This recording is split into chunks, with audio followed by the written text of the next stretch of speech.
Comment ça va YouTube? Il est vrai, dire que Marine est le meilleur personnage féminin, c'est un peu osé. C'est osé parce que finalement, il n'est pas possible de déclarer de manière absolue que Marine est le meilleur personnage féminin de manga slash animé. Comme d'habitude, ce n'est que mon avis car tout dépend des préférences de chacun. Les personnages de manga sont variés et chacun a ses propres qualités et charmes qui attirent différents types de lecteurs ou de téléspectateurs. Certains peuvent préférer d'autres personnages féminins en fonction de leur personnalité, de leur histoire ou de leur développement tout au long de la série. Sauf Rem, hein. Je ne comprends pas votre fixation sur ce personnage. Elle est juste plate. Voilà, non mais je t'ai dit, je m'en fiche. Oh, puis c'est bon, arrêtez de faire les scandalisés là. En octobre 2019 sort le manga Sexy Cosplay Doll. Les critiques sont plutôt positives et c'est à ce moment-là où on commence à entendre parler de Marine. Mais très honnêtement, il n'y a pas de très gros engouement. Mais vous comme moi, on le sait très bien, pour toucher un public beaucoup plus large, il y a une solution qui fonctionne presque à tous les coups, l'animé. C'est le 8 janvier 2022 pour nous, chers Français, que nous allons avoir l'occasion de découvrir cette œuvre en animé. Et là, c'est la déferlante, la réussite. L'anime fonctionne et les ventes de manga augmentent. Mais c'est surtout Marine qui va être mise en valeur. Elle va faire exploser les réseaux sociaux. Marine à gauche, Marine à droite.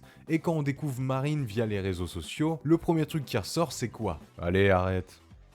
Tu le sais très bien. C'est forcément son physique qui va ressortir. Marine est très jolie et plutôt bien gaulée. Les réseaux, à ce moment-là, étaient complètement on fire avec toutes ces photos qui défilaient. Un peu dans le même principe que Zero Two à la sortie de l'animé Darling in the Franxx. Mais alors, pourquoi Marine les surpasse toutes? Bah ouais, parce que un corps de rêve ne suffit pas. Surtout que niveau concurrence, il y a de quoi faire. La découverte de Marine dans l'œuvre est un gros reflet de sa personnalité. Une personnalité qui nous touche tous. Marine deviendra une amie du personnage principal, Wakano Gojo. L'une de ses meilleures qualités dans l'histoire est son soutien inconditionnel envers lui dans sa passion pour la création de poupées en cosplay et la couture. Un homme qui n'est pas comme les autres. Un homme qui n'a aucun ami. Un homme qui reste seul. Et pourtant, un jour, Marine, sans se poser aucune question, va le soutenir. D'une certaine manière, pour lui prouver qu'il peut avoir confiance en elle, elle va lui révéler son secret à elle. Elle adore le cosplay. Physiquement, Marine ressemble à ce genre de fille inaccessible au lycée par exemple. Cette fille, c'est la star, et en règle générale, elle n'est pas vraiment sympathique. Et c'est toujours très compliqué de l'aborder. Il suffit de regarder des séries ou des films genre Teenager et vous avez toujours cette peste. Physiquement, Marine ressemble à ce genre de fille. Et pourtant, elle va prouver le contraire, dans le sens où elle aime le cosplay. Et on va utiliser les préjugés, mais le cosplay, c'est quoi? C'est pour les geeks. C'est catégorisé, et ça dans une série ou un film, tu le verras que très rarement. Cet opposé va créer quelque chose entre les lecteurs et Marine. Marine est complètement l'opposé. C'est une personne attentionnée et compréhensive. Avec seulement ces arguments, vous êtes très certainement en désaccord avec moi. Et je peux le comprendre.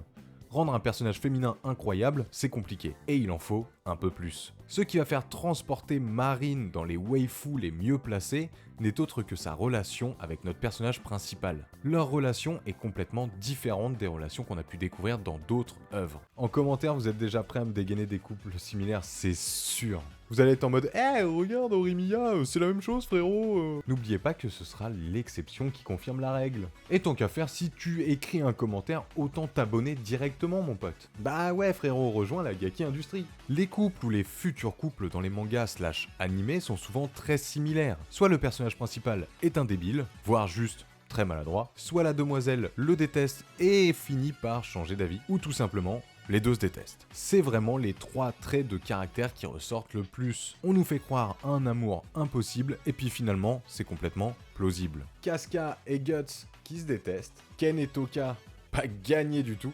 Matsamune-kun Revenge, bah y a Revenge dans le titre. Naruto et Hinata. Ah non, ça fait partie des exceptions. On nous montre une Marine adorable avec beaucoup de qualités. C'est une fille sûre d'elle et qui sait très bien qu'elle est jolie. Mais elle n'en joue pas une seule seconde. C'est une histoire sur le cosplay, donc forcément différentes tenues et donc tu vas avoir du fanservice. Mais nous sommes loin du fanservice complètement abusif ou ridicule de certaines œuvres. C'est un fanservice qui en plus va rapprocher nos deux tourtereaux et donc qui est très bien utilisé. Un fanservice qui va mettre Marine en valeur pour le plus grand plaisir des lecteurs. Et donc qui va nous permettre par la même occasion d'observer un peu plus Marine en profondeur. Elle est pas un peu dégueulasse cette phrase? Moi je la retire pas, mais c'est vraiment dégueulasse. Et pourtant, malgré tout ça, le manga nous montre très rapidement que Marine aime Gojo.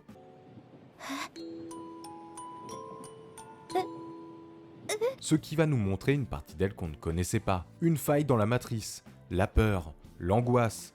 Cette femme sûre d'elle mais qui d'un coup manque d'assurance. On est complètement sur les clichés. Du côté gauche, vous avez Marine qui est très jolie, qui sait très bien qu'elle plaît, qui pourrait être le stéréotype de la nana parfaite dans une série. Et à droite, vous avez ce mec qui est seul, qui n'a pas d'amis et qui ressemble un petit peu à un geek.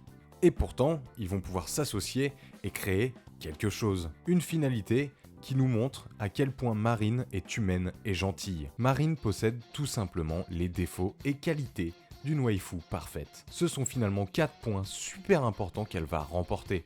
Le charisme, la complexité, la relation avec les autres personnages, ainsi que son design. On soutient Marine, on a envie de voir son évolution. Le manga avait toutes les clés pour transformer un personnage féminin en masterclass. Il a complètement réussi car Marine surpasse tous les personnages féminins des animés. It's not a cave.